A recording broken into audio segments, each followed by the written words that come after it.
A rare Saturday 3 p.m. at Villa Park, and Aston Villa come into it third in the Premier League with 50 points from 26 games, right in the Champions League picture. They've had a week to reset after the FA Cup defeat to Newcastle, but the last league match here ended in a 1-0 win over Brighton. Leeds arrived 15th with 30 points, scrapping for their own reasons, but they've been awkward to put away for most teams since December. This is Matchday Live from Villa Park.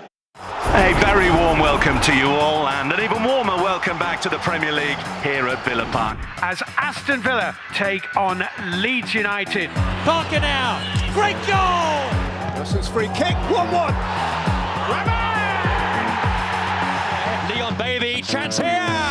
What a start! There is much to recommend this game, isn't there? New signings on show, a few old masters on the pitch and in the dugouts. They are performing very well. They achieved some very important points against difficult teams like Chelsea away, like Liverpool away. I think now they are confident. He's pulled it back, and that is something very special indeed. He shows him breaking forward. 1-0 to Villa. Click goes on, scores! Villa will be fuming. But Adoma will put it in, and we're back where we started. Rogers scores again.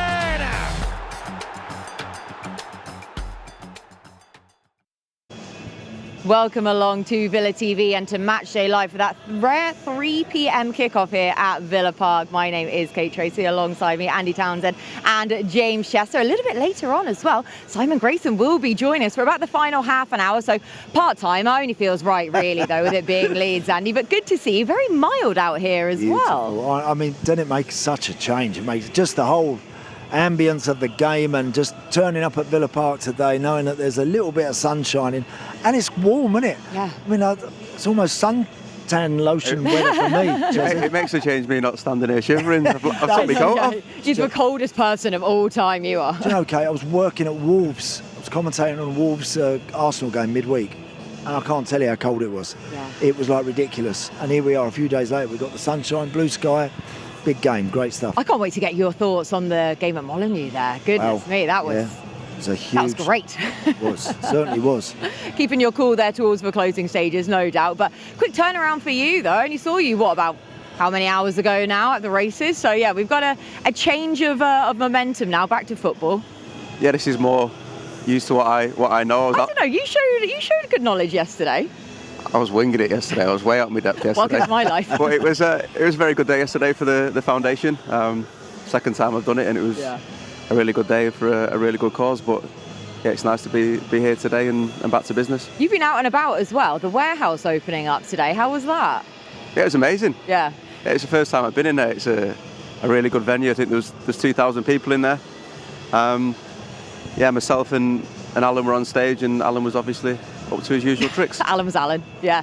That's it. It looks really good from what we can see. This is actually the first time I'm getting a good look at this. But, Andy, we talk about innovation for Aston Villa and the business model. There's Alan giving it absolute socks, as per. What do you think he's doing there?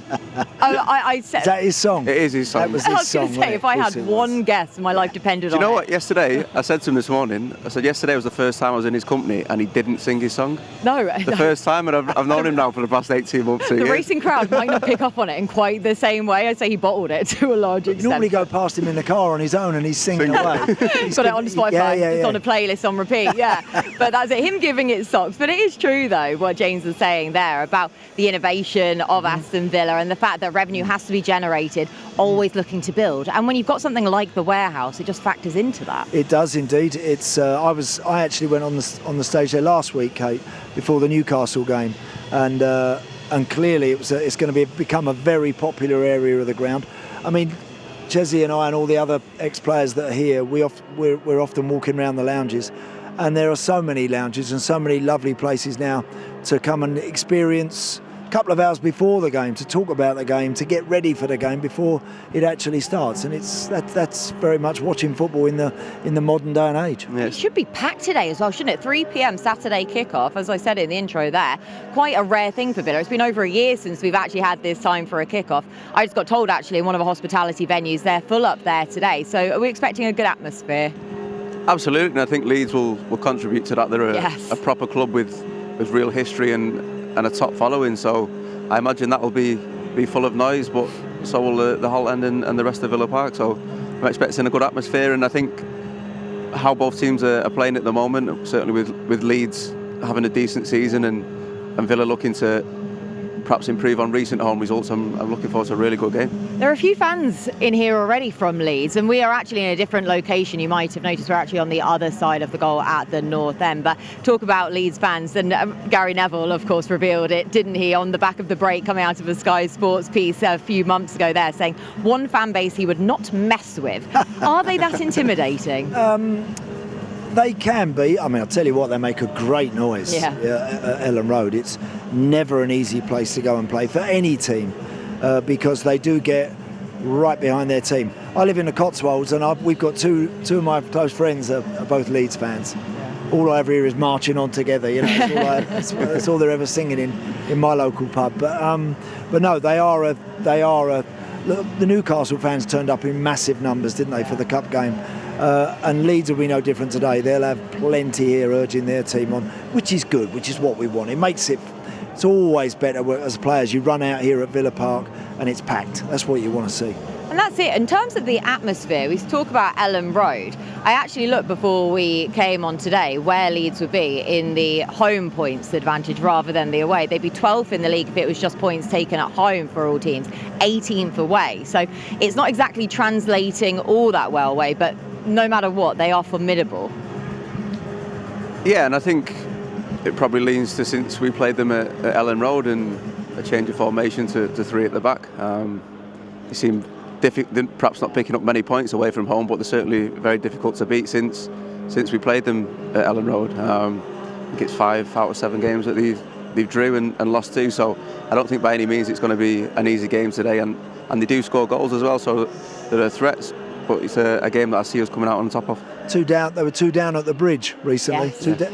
2 down at Stamford Bridge, and they turned that one around and come away with a point. So look, again, it's never straightforward Premier League matches. Take nothing for granted, and I think they have improved slightly. I do. I think they're always probably going to be looking over their shoulder right to the last 3 or 4 games, but there are signs that they're getting a little better. So we've got to be prepared for that. Yeah, I want you to make a prediction now in terms of will they stay up? I know we're going to do a proper deep dive on Leeds later on in the show, but now, yes, you think they'll be okay? I think they will. I think, and again, speaking about home form, Chesney, the importance of that, I think they'll get a few wins in their own backyard, which will probably just about do it for them. Yeah, I think so. I think 30 points already with 30, 12 to play. I think I think they'll be very happy with where they are at the moment. I think I've seen enough, certainly since we've played them at Ellen Road, to suggest that we would stay up. I know, when you look back now, that's even more of an advantage to have gained the 3 points there, because as we've said already in the show, it is not an easy place to go whatsoever. Talking of home advantage though, do you have any slight fear, nervousness, tension, expectation about Villa at Villa Park at the moment? Maybe slightly more than usual. It's been such a fortress for such a long time. And a spell like recently is a little bit unheard of, certainly since I was playing here anyway. But yeah, I see a reaction today. I think winning at home to Brighton, wasn't it? The last game was really important in the manner that came as well. So like I say, I'm expecting a tough game, but I do see us coming out on top today. Yeah, and on the back of that as well, it wasn't ideal. We know that the red card massively changed the game, and again, we'll do a further deep dive into that Newcastle result a little bit later on. But do you think now with a week to reset, that's exactly what Villa needed? Yes, it is. It's nice to have a clear week, because you can actually get some genuine work done. I think the players will have benefited from that. When the games are coming in thick and fast, Saturday, Tuesday, Sunday, Wednesday, Saturday, Tuesday, when they're coming in like that, it's very difficult to just do anything other than play, recover, and then slowly get ready for the next one, James, isn't it? Whereas this week's a bit of a rarity, where they've actually been able to maybe have a little bit of time off, but also get some good technical work done, ready for this one today. Yeah, I think it certainly helps with the injuries that we have as well at the moment. To have a full week to be able to work with the team that that he wants to play today would be a huge help. We've got team news in as well. 7 changes for Aston Villa, 9 for Leeds. So starting with Aston Villa, of course, on the back of the FA Cup, so expected plenty of changes for both teams. Emi Martinez in a goal. Matty Cash comes in at right back again. Esri Konsa with the captain's armband alongside Tyrone Mings. Ian Maatsen at left back. Amadou Onana and Dougie Luiz in that double pivot in midfield. Leon Bailey gets his start. 150th appearance for Aston Villa across all competitions. Emi Buendia, Morgan Rogers perhaps over on the left then, Ollie Watkins up top. Now in terms of Leeds, again, loads of changes to them. Darlow comes into goal, Goodmanson at left back, Rodon and Sturridge in the heart of defence, Bogle, and then they've got Aronson, Stark, Ampadu with the captain's armband, Grave, Justin and Calvert-Lewin up top. So plenty of changes for both teams from the FA Cup games last week. But lads, starting with Aston Villa again, we expected loads of changes. First and foremost, good to see Matty Cash coming back, because what a season he has been having. I actually met his dad in the car park there, Stuart, and he said that, yeah, hopefully he's all going to be okay for today then. So good to see him back. Yeah, it's great news. I think just looking at the team, I know we just touched on the injuries, but it's still a really good team, and you look at the bench that the manager has to turn to change. It's still really, really strong, so it's great to see Matty back, and yeah, I'm looking forward to seeing him play, because like you say, he has had a really good season in terms of how he's contributed defensively and assists and a couple of goals as well. Yeah, I'm just looking at the bench actually, as you say that we've got, well, Wright is our backup keeper, of course, with Marco Bizot being suspended. Garcia, Bogard, Dean, Torres, Lindelof, Barkley, Sancho and Abraham, so a few game changes in there as well. But yeah, talking about Matty Cash coming back in, how pivotal he has been to Aston Villa, and perhaps today as well. We know Leeds like to play pretty centrally, so maybe that extra width might be a bonus. Yeah, I think Matty has been outstanding this season. I really think he's played consistently well. He makes better decisions now than I think he used to. Is that just maturity? Yeah, I think it is, and I think the confidence he's probably got from kind of being recognised absolutely as the first choice right back, and he's been very, very thorough, very consistent with everything that he does. He can chip in with a few goals, he can hit them from the edge of the box. We've seen that. His one-on-one work, I think, James, has got vastly improved.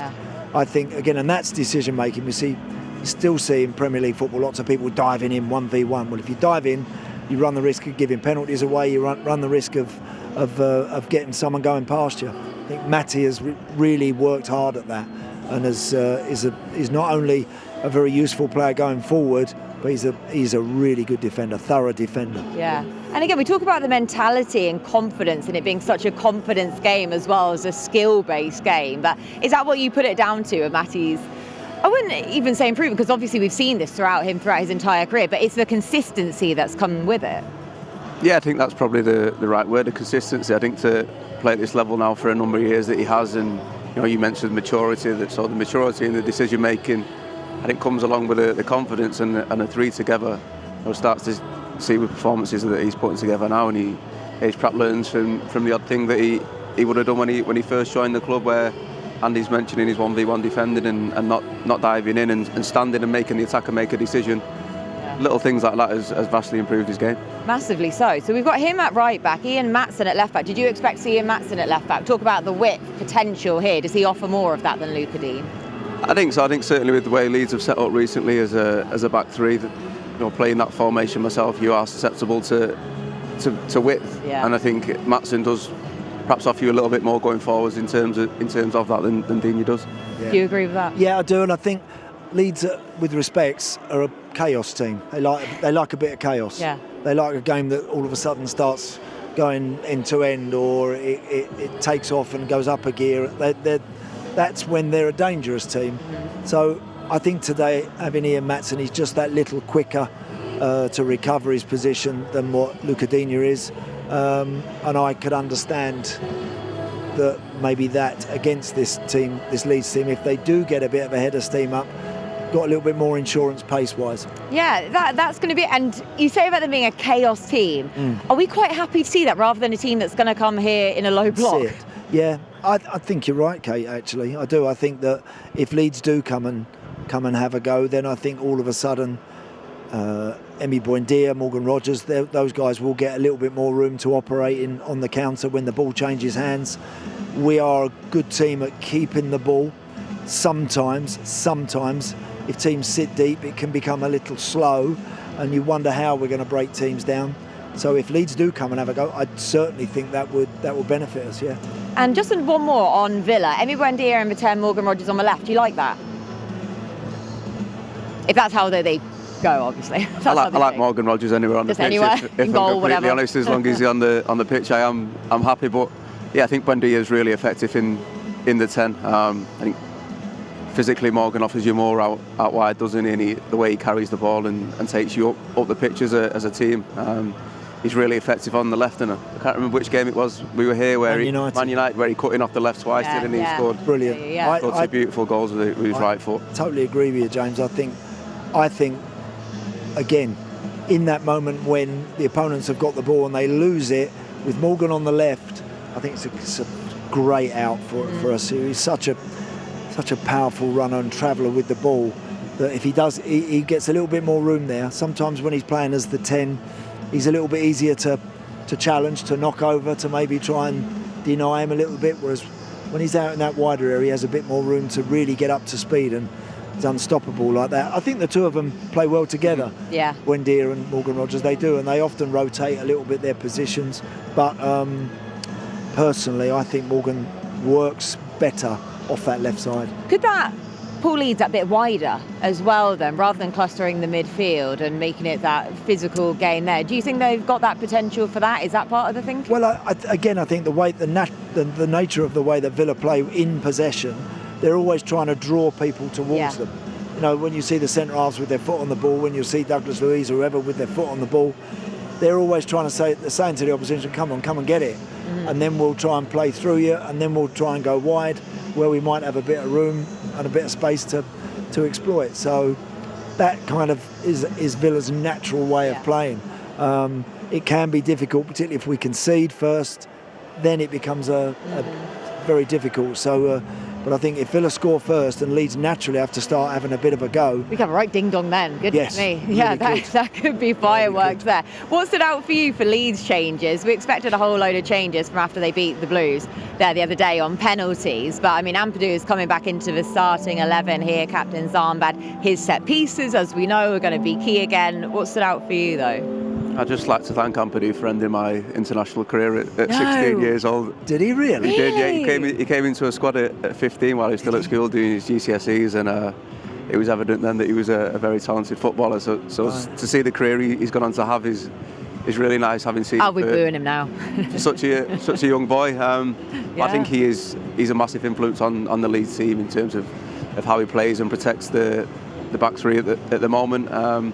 I think just in terms of how he is as a person and as a captain, he's a big influence on this Leeds team. And that physicality as well. And we talk about the set pieces. It feels like it's been a theme throughout the Premier League this season. Just set pieces FC has been leading the way. Well, they have with Strauch and Joe Rodon, the guys that would be committed to try and go and win things. Calvert-Lewin as well, haven't they? Calvert-Lewin is on any given day, if he decides to really get about his game, Dominic Calvert-Lewin can be really useful. I think sometimes he walks through too many games. I don't see him working hard enough. If he really is up for it, he can be a genuine handful. Yeah, not hopefully so, but it's good to see him getting this kind of revitalisation. Hopefully not today though, because I know a lot of people were looking at him in the transfer window thinking, gosh, if we're getting him on a free, like he's still got so much mileage in him, but he does seem to be not divisive character, but people seem to have very different opinions on him. But he has done well since he's gone to He's done very well. He's been amongst the goals, and I think he's that sort of striker. He's kind of streaky with his goal scoring, isn't he, James? You know, he can go on a little run and really look very, very dangerous, and then go a bit quiet. It's kind of the way he is. But look, it might be one of the reasons why Tyrone is playing today. I was just going to say that I think the centre half pairing that the manager's gone for today perhaps is a result of Calvert-Lewin being up at the top end of the field. Exactly right, because he's very good in the air, and again, if he starts feeling like he's getting the upper hand, he's that sort of striker, can be difficult. You'd have played against him, Chesney, wouldn't you? Thankfully not. I don't think we ever crossed paths. I think he's one of those players where I look at him and his physical attributes and how tall he is and how well he can jump. I think on his day he's a player that would have been really difficult to play against. But I think in Ezri and Tyrone, what they bring physically and with the pace as well. I think that's probably swayed. Should we hear from the managers now? Starting with Daniel Farke. Behind me then. No, he's not. Daniel Farke is not sneaking up behind you. Yeah, let's hear from him now in his pre-match press conference, followed by Unai Emery. Yes, obviously, really tough challenges. Two teams who are playing on the top level, also in Europe. Obviously, Villa are currently sitting in position 3, still in the title race. Yeah, Man City also in the title race. Two tough games, but on this level, you always have tough games, and we're also used to play against big names and big teams and lots of individual quality. We have to make sure that we show our best possible performance, and then. You also need to hope, of course, and need a bit of luck that they don't have their very best day anyhow. And if this comes together, then you always have a chance. We have also won many points against the top teams in this league, and for that we always, wherever we go, we have a chance. And we want to show another good performance, and then we have also a chance to make out of it a tight game. And if it's a tight game, you also can win points. But even playing and winning against them, they compete fantastic. And they were playing good football. And they were deserving more. After that match, maybe they changed the structure tactically with 3 centre back. And they are performing very well. They are being a team competing fantastic. And I think now they are confident.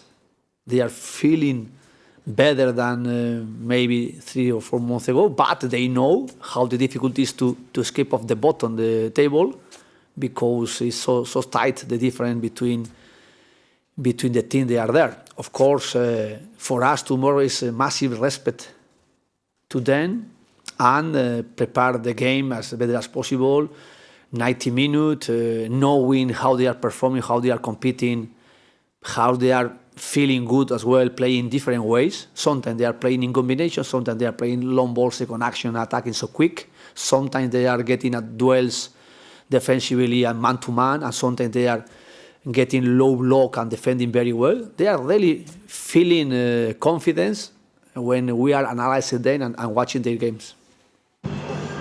Yeah, good to hear there from Daniel Farke and Unai Emery. We're going to reflect on what they said in their press conference in just a moment, but you might have noticed a familiar face has joined us. Simon Grayson, as I said at the top of the show, would be joining us. So this is one of the first times we've had almost an opposition view coming into a game. So I don't know how you're feeling about today, but good to see you back. And how's it been back here as well? Yeah, it's really good, to be fair. I've been back as a manager in the past with Preston and other clubs, but to be here watching one of my ex-teams and the team I support, and you try and work out which team I support. That's right, don't worry, you don't have to be diplomatic with us, honestly. Gonna be, I'm really looking forward to it, because it'll be a real good game, it'll be a cracking atmosphere. Leeds are in good form, Villa have really had a real fantastic season, so it's fantastic to be back, seeing old faces, and Towner and Ian Taylor and Brian Little, who signed me a couple of times, so it's been brilliant. Yeah, what are your overarching memories of your time at Villa? When you were here, how would you kind of summarise it? It was really good, to be fair, because the first season, I think we got to the quarter-final of the UEFA Cup, which might be the Conference Cup now, and then Brian left and then John Gregory came in, and we were top of the Premier League for probably half the season. You left by the time I came, and we had 2 fantastic seasons, and it was a real privilege to play for this football club. I had no intentions of leaving my previous club at Leicester. I'd been there 5-6 years. And then Brian rung me to come here, and I went, right, can't turn down an opportunity to come to this unique football club, which has got fantastic history and tradition. And I'm so glad that they're doing so well at this moment in time. And what a great couple of gaffers that you had as well, Brian and John. I mean, that, in terms of your managerial career, to take forwards, lessons to be learned from those two must have been quite something. Yeah, good and bad. Oh, go on, you can tell us one of either if you want. Brian was more the good. Gregor was probably slightly a little bit different to Brian in personalities and how he conducted himself. But you learn from all the managers that you've played under and not get away from your own personalities. But Brian was a real sort of, not disciplinarian coach, manager, but he was at the same time. You had to be clean shaven and fine for flip-flops with and being late for the bus and everything I've heard that about the flip-flops so many times from players who played under Brian. It seems to be something that stuck out in everyone's mind, was this ban of flip-flops, and people think that he was winding them up, and then he comes with that. But yeah, the difference between them. And I always remember being at Leicester under John Gregory. The first morning I walked in as a 22-year-old, he called me Larry, and I'd never been called Larry before. And I looked round and thought, who's he talking to? And that nickname has stuck now, 30, 40 years later. Yes. For the younger generation, Larry Grayson was a...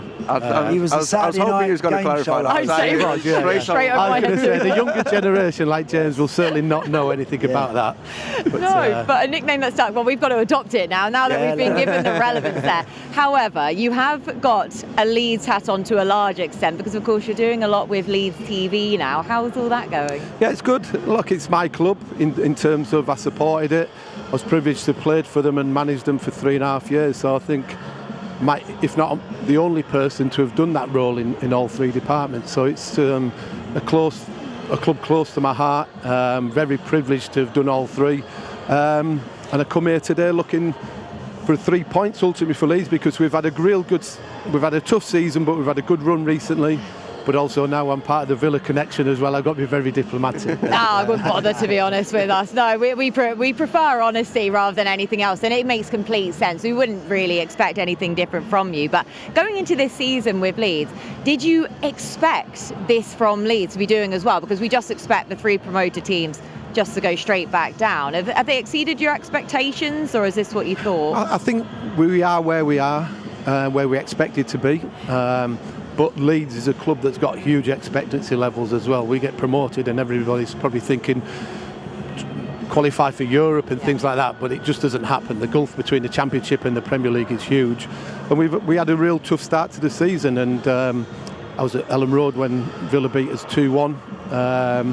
But that was a turnaround in a way. We went to Man City the week after and lost 2-0, and Daniel changed his formation at half-time, and he's stuck with it ever since, playing like a 3-4-3, and we've got the results. And our home form has been really, really good. It's sort of a real intimidating places. These two will tell you they've played them. Manchester United connections, he'll have got some right sticks. Absolutely, too right. I went to Ellen Road not long after leaving United and going to Hull, and I'd only been 19, 20 at the time, and the Leeds fans' knowledge of where I'd been previous was very impressive. I went to get the ball near them at one point, and I got called all sorts of names. So. But that could be because you were playing for Hull as well. Exactly. You were doubly hit. They're doubly penalised with that than with the abuse. So yeah, they have good ball knowledge as well, as we know, for Leeds fans. So you say about the last time out between Aston Villa and Leeds. Shall we have a look at the highlights of that game?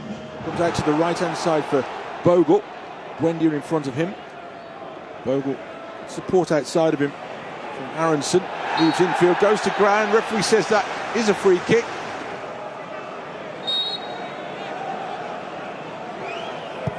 His Longstaff then curling into good delivery, goes all the way through. He's looped high. Martinez able to claim as he's under a lot of pressure, and it's gone in. And Leeds United have scored the first goal, but I think it's a foul on the goalkeeper. Martinez is down. The flag for the moment has stayed down. VAR might call into this with Paul Tierney in action. The ball's in the back of the net. Martinez on the ground.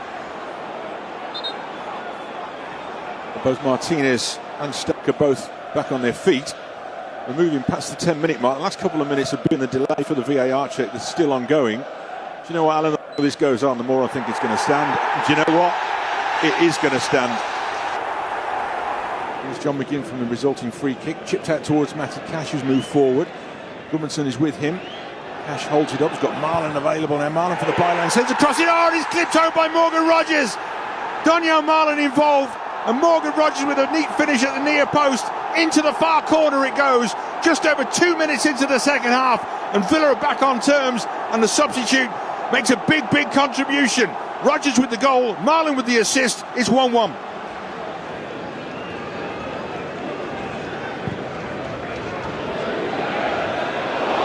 Oh, a little slip from Goodmanson now. Barkley might be onto the. Barkley goes to ground on the edge of the penalty box. It's a free kick on Ross Barkley, and it's a yellow card as well for Pascal Strike. So the whistle's gone. Rogers with the free kick. Goes for the near post. Oh, he's found it as well, Morgan Rogers. Oh, yes. turns and celebrates in front of the Villa fans.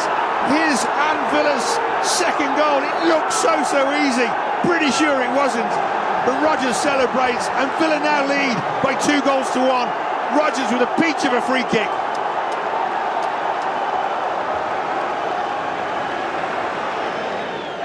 Interesting to see how they react now.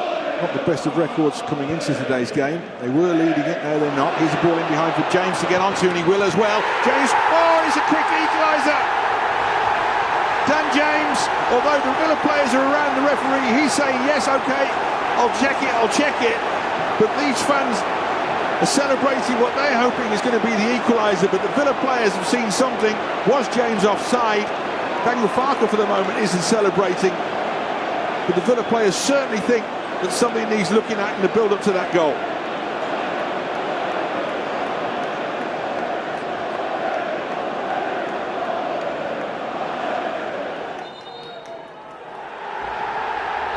Okay, open mic.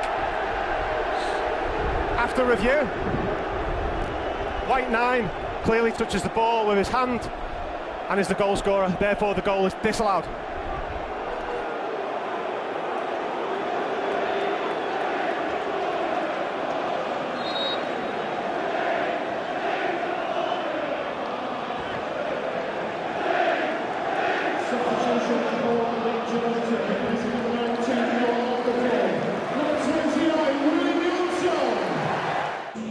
Yeah, hopefully you enjoyed reliving those 3 points for Aston Villa. We were just laughing there over Yuri Tielemans, Boubacar Kamara and Emi Martinez's reaction to Calvert-Lewin saying it scraped his torso, Andy. I mean, he can protest all he wants, but the lad's reaction was so funny. I thought he signed that ball as it came across.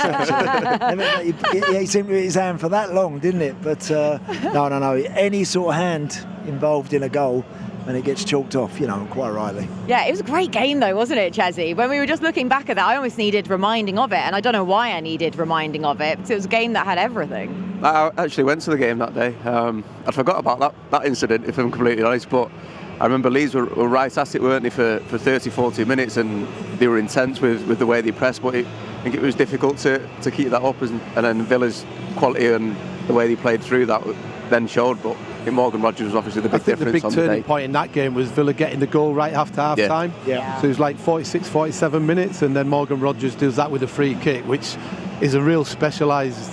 You were just talking about it, but the three of you were just discussing that. Just talk us through that technique. Well, none of us three would have ever been able to do anything like this, by the way. We'd have found it over the stands, but we all say that we thought it was a lot closer to the goal than you probably prefer, wouldn't you? Yeah. Trying to get it up and over, but he's got top spin on it and great technique. And he's probably had to take a little bit of pace off it to get, otherwise you hit it too hard, it's not going to come down quick enough, because he was so close to the edge of the 18-yard line. It's not easy from there, but that was a brilliant strike, really was. It was at that time where Villa just couldn't stop scoring worldies. I was going to say, I think Buendia probably taught him that, because I don't think too soon before that. I think he scored one similar here. Yeah, wasn't he? Yeah, an absolute worldie. And they were saying about practicing. It would appear in celebration, maybe he'd shown Rodgers what to do. That's it, because I think if I remember rightly, that was Morgan's first go at taking a free kick of that nature, and to have that technique straight away, we shouldn't be surprised that he can just do things like that straight off the bat. But yeah, between him and Emi Buendia for the free kick takers, you always have to be alert. Yeah, Villa they got 3 or 4, Kate, that can strike very clever and very useful free kicks from whether it's close in, a bit further out. We've got some really good players there that could have prepared to do that. And we talk about the controversial goals. Leeds' goal was controversial from our perspective anyway. What will you make of it? I'm not entirely sure. I don't know what you're meaning by controversial. It was 100% clear opportunity. Physical Leeds is what we're going to dub it as. But I said to you just during that VT, I'm going to ask you about Leeds, because it's the biggest cliche in football is the physicality of Leeds. How would you not deflect it? Would you accept it? How would you kind of summarise it? I think Leeds over the last few months especially, they've played with a real intensity out of possession. They like to get amongst people, stop the opposition from playing. I know that in the summer they made a big point of the recruitment was getting more physical players, more players at 6 foot plus. I don't know the team today, so I don't know where Stack's come back into it. If he has, he's 6'2". He does. Calvert-Lewin 6'2". He's playing. There's a real physical presence about them. Bijol, centre back, is 6'2", Rodon, and Pascal Strike as well. They've got some real sort of. Oh, Bijol's not even playing, right? Okay, that's a bit of a blow because he's been a real good player, to be fair. But there is a physicality about this Leeds team at this moment in time. They stop the opposition from playing, they go after them, but they've got some decent technical players as well. I think that makes sense, Kay, as well for Leeds to do that, Larry, because with the support and the fan base they've got, particularly at home, you've got to get them coming with you, right behind you as soon as you can, and nothing does it more. We see it here, nothing does it more sometimes than a couple of tackles, bang, bang, one after the other, and it gives people a bit of a lift. And I think Leeds are that sort of team. They thrive on that. You have to use the home advantage, and we've got most of our points at home because of the crowd, the intensity. Certain players can't play in front of Ellen Road. I think Chelsea came and we beat them 3-1, and after the game, I think the head coach was saying some of the players couldn't handle the atmosphere, and these are international players, and you've both been there, and it can be a massive advantage. Coming here, our away form isn't great, and Villa will be trying to capitalise on that. That's what I was saying earlier on. When you actually look at, if you separated the table out into home and away form, you'd be 12th in your home form and you'd be 18th on away form. We knew Daniel Farke earlier on in the season was under a bit of scrutiny, a bit of pressure. Do you think he's deflected that now? He was under more than a little bit of scrutiny. The big turning point for him was went to Manchester City after he'd played Villa and were 2-0 down at half time, and he changed the formation. He completely played 4-2-3-1 all his managerial career, and he went to 3 at the back and give City a real good game. We got back to 2-2, and then Foden scored in injury time. And from since then we've played this 3-4-3 system, which has suited the players because you've got Bogle and Goodmanson, who are 2 real attacking wing backs now. In a back 4, they weren't the best defenders. It has suited the group of players, and we've got someone like Calvert-Lewin is a throwback centre forward. Yeah. He's a real handful on his day. He wins so many first contacts. He brings other players into it.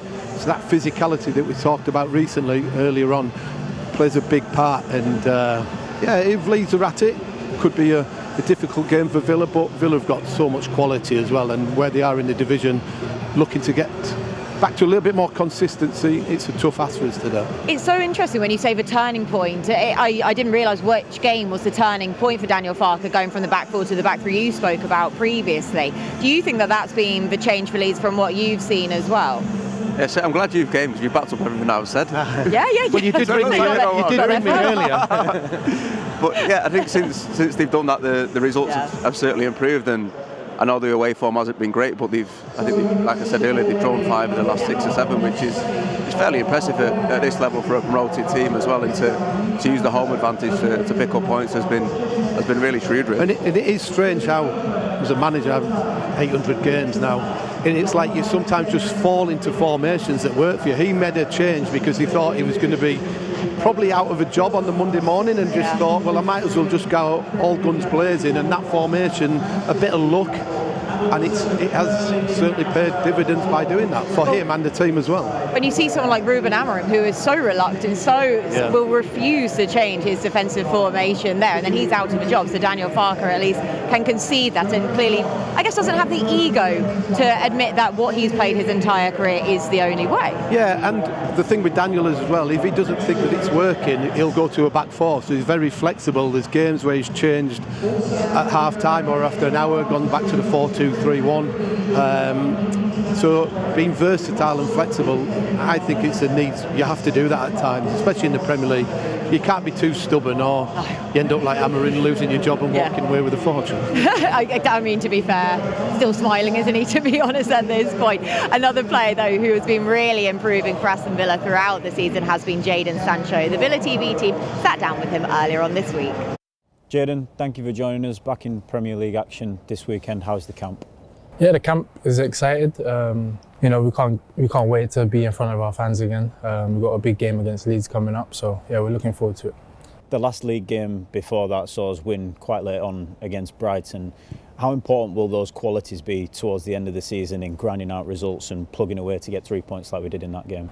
Yeah, like I've said many times, every game is always a difficult game, and we knew Brighton's was a tough opponent, and to get a late winner in the game is always a bonus. Plus the 3 points is very important for us and the fans, so it's amazing.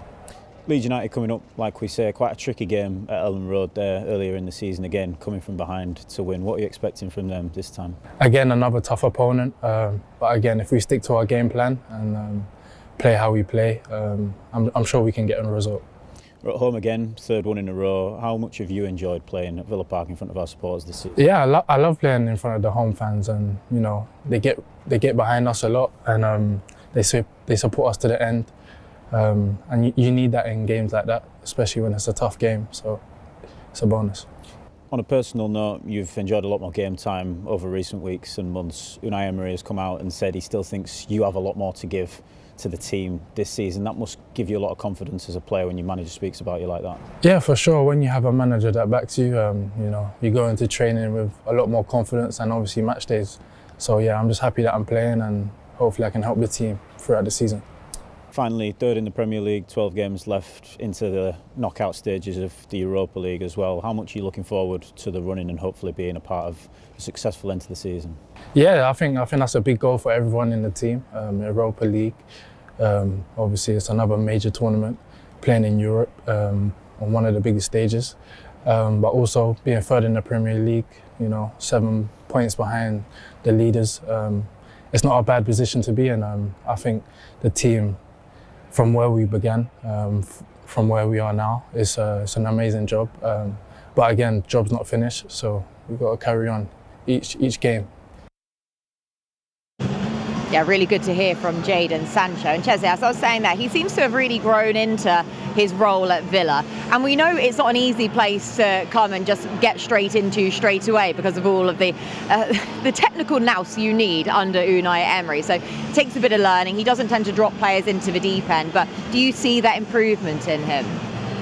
Yeah, and I think it's nice to see, first and foremost, he's had a difficult period. But the talent is obviously there. So yeah, I think coming and playing under Unai does take some getting used to, but I think you're starting to see that on the pitch now. He scored a really good goal at Fenerbahce away, was it? Yeah, Fenerbahce, yeah. It was a wonderful header. So yeah, I think the more work you do and the more comfortable he starts to feel in what he's being asked to do, it's now showing out in his performances. That's it, and a goal score. I don't know his goal scored with a header stats by any means, but not too many come to me off the top of my head, no pun intended. Too many.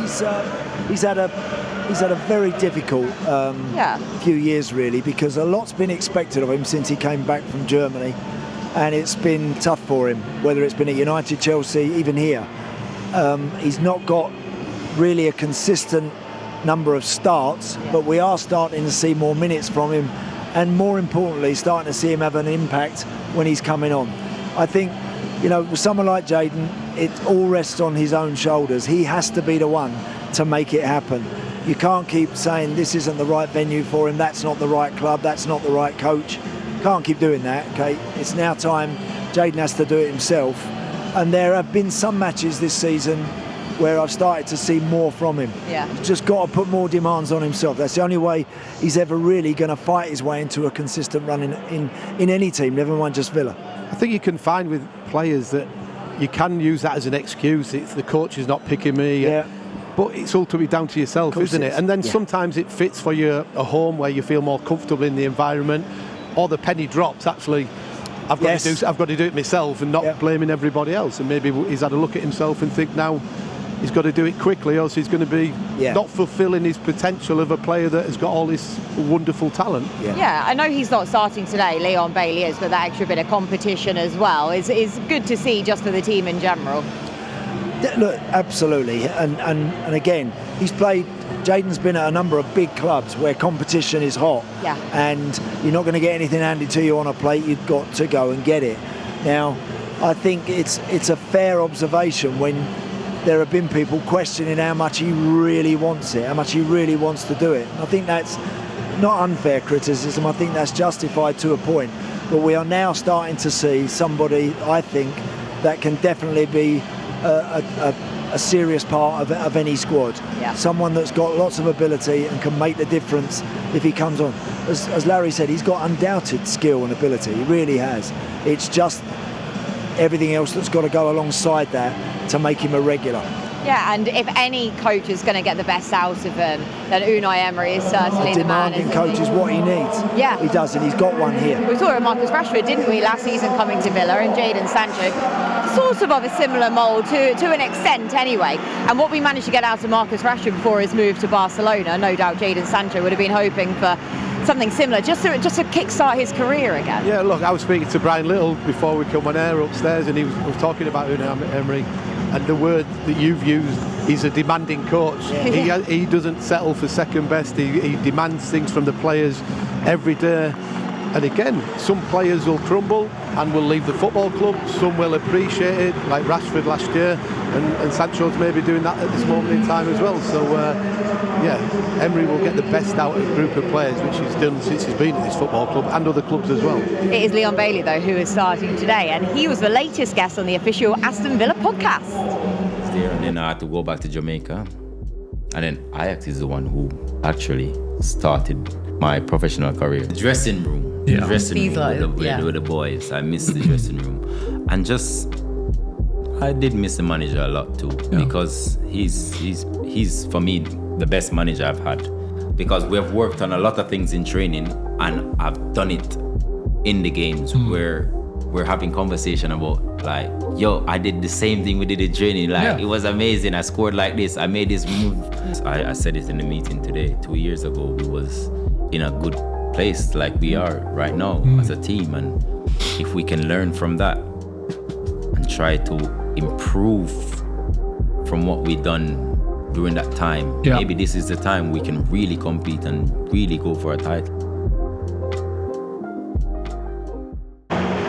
Yeah, it was really good to sit down and have a chat with Leon Bailey, with Alan and I, just last week. So do make sure to head over to Villa TV so you can watch the podcast in full. On YouTube, there are little clips of it, and also on your preferred podcast provider, you can also listen to that podcast in full as well. But, Chesney, the thing that Leon was saying, first and foremost, you can just see how grateful he is to be back at Villa. He wasn't just saying it for the crack, for the podcast. He was so honest.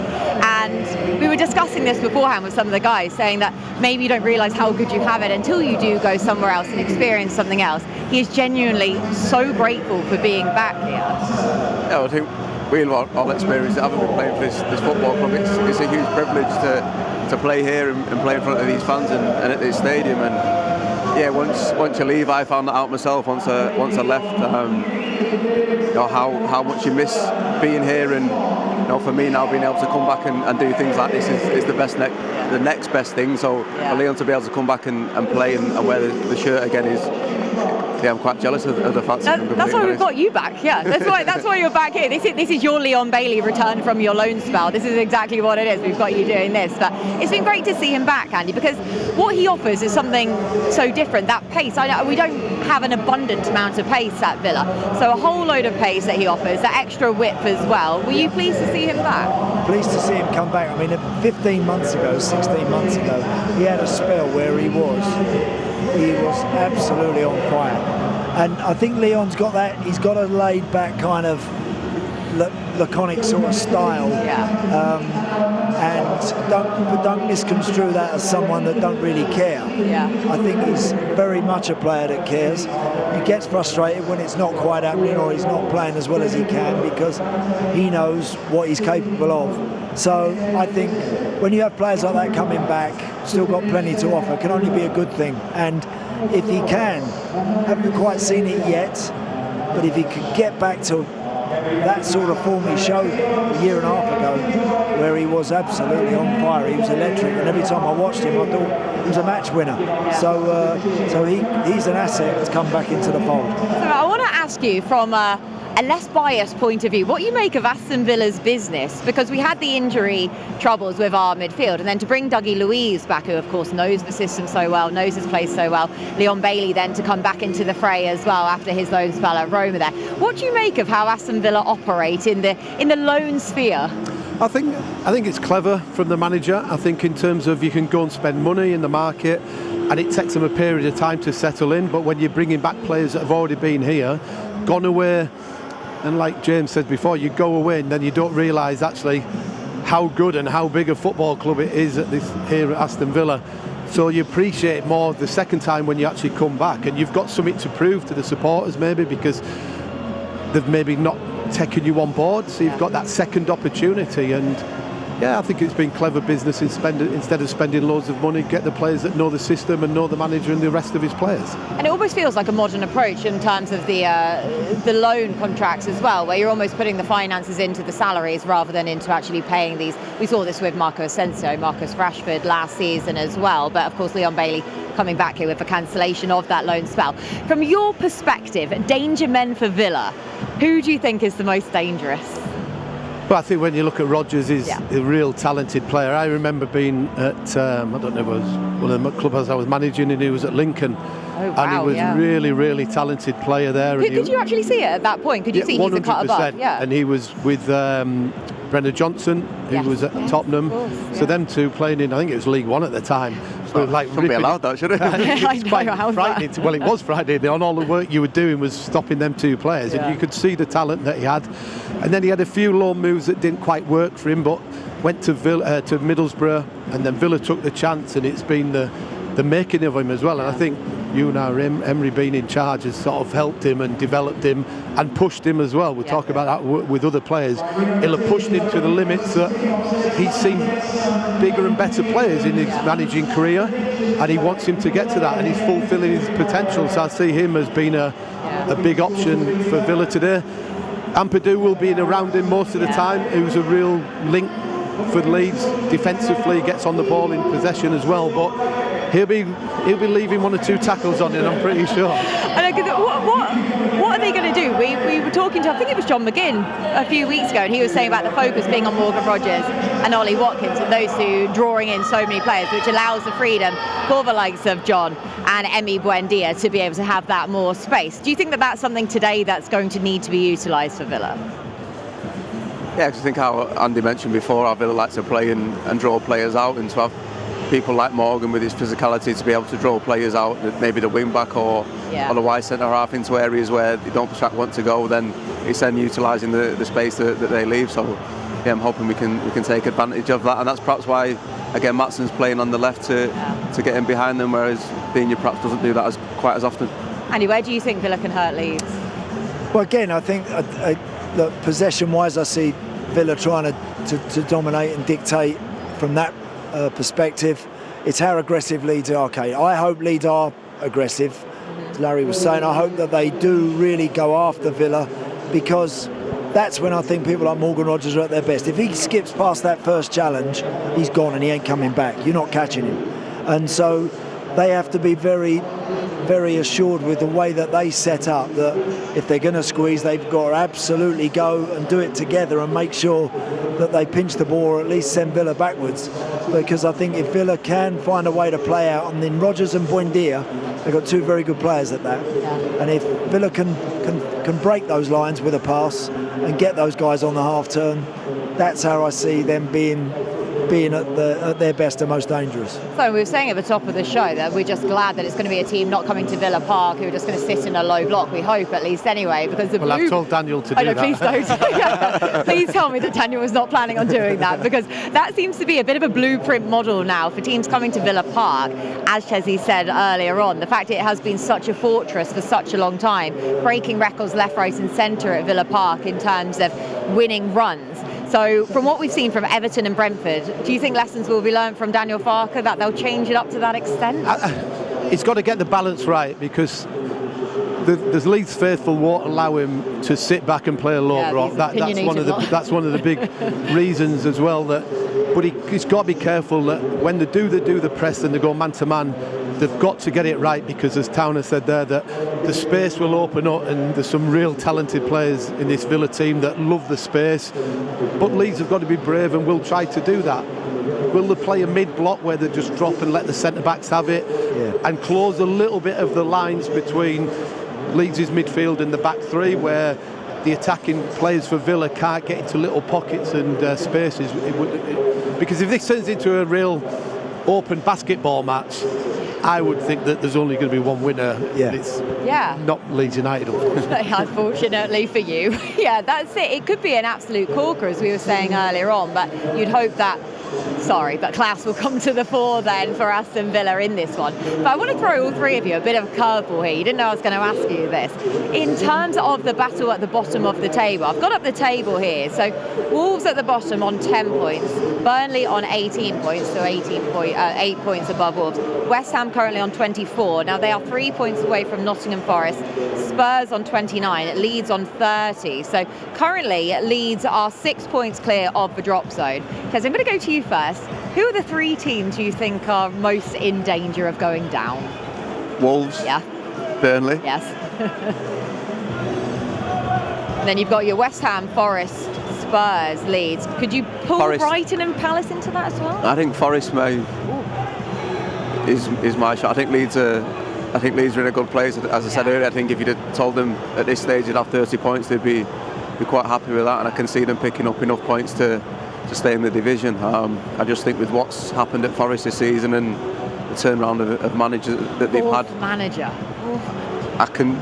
I'm leaning towards Forest. I think West Ham have had a little bit of upturn in form and picked up some results. So yeah, just based on the fact that they've had, is it 4 managers this season? Now, record breaking, isn't it? 4 managers Forest, in the Premier League. Yeah, Marinakis just is throwing curveballs left, right and centre. It's difficult to look beyond those that Chesney has just said there. Do you think Forest as well would be the third team? I would think at the moment, the more likely. They've got a new coach coming in who actually, when he to be fair, he got a great result in Europe, didn't he, in the week? He got a great result in Europe, and when he first came into Wolves, he had I think his first 10 games he did really well.